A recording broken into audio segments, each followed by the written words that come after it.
President Trump expected to host Saudi Crown Prince Mohammed bin Salman at the White House today for the first time since 2018. The administration looking to deepen economic and defense ties with the Saudis and sell fighter jets to them. Are you planning to sell F-35s to Saudi Arabia? Yeah. And also, are you looking at doing a similar security agreement like you did with Qatar? Yeah, no, I am planning on doing that. Yeah. You're going to They sell want to buy. F-35s? They've been a great ally. They've got to like us very much. Look at the Iran situation, what we did in terms of obliterating, we obliterated their nuclear capability. Yeah, I will say that we will be doing that. We'll be selling F-35s. Yeah. Senior fellow at Harvard's Belfer Center, Karen Elliott House, joins me now. Karen, thanks so much for joining the program. Let's start with a 30,000-foot view of this for our audience. The people waking up, about to go to work, they're really worried about their families, paying their bills, their security, all stuff that's domestic. Why should the average person, average American watching at home right now care, one, about selling F-35s to the Saudis, and more broadly about this visit by the Saudi leader? Well, I think the economic tie is the price of oil and gasoline. Trump has pushed the Crown Prince to keep oil prices low, and they are so low now in the mid-60s, and he needs mid-90s to fund his budget. But these F-35s are to help protect Saudi Arabia from Iran. And if the Iranians were to knock out his oil, that would not be good for the American consumer or anybody else in the world, because the price would go up. Let's focus on the security element of this.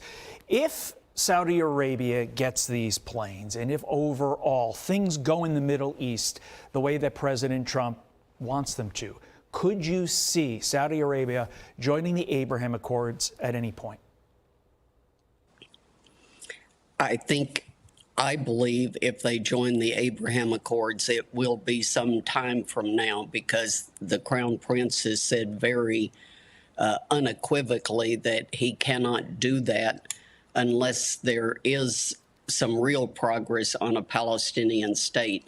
And I don't see that happening anytime in the near future.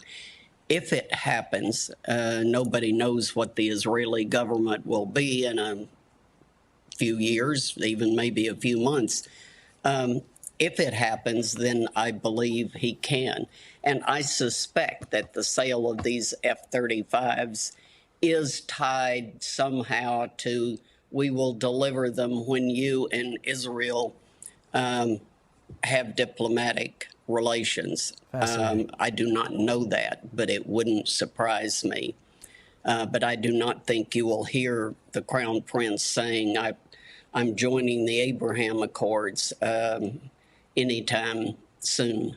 Okay, but just yesterday, the UN Security Council adopted a U.S.-backed resolution to end the Gaza war, and as part of that, deploy an international stabilization force. I'm trying to read the tea leaves on your previous answer. Do you think that Saudi Arabia, this could be a precursor to Saudi Arabia ultimately, for lack of a better phrase, taking the lead in running Gaza? Based upon your previous answer, it seems like you're a no on that. No, I don't think so. He has said he won't be part of the stabilization force because many Arabs see the stabilization force, which is supposed to disarm Hamas, as simply doing Israel's work for it.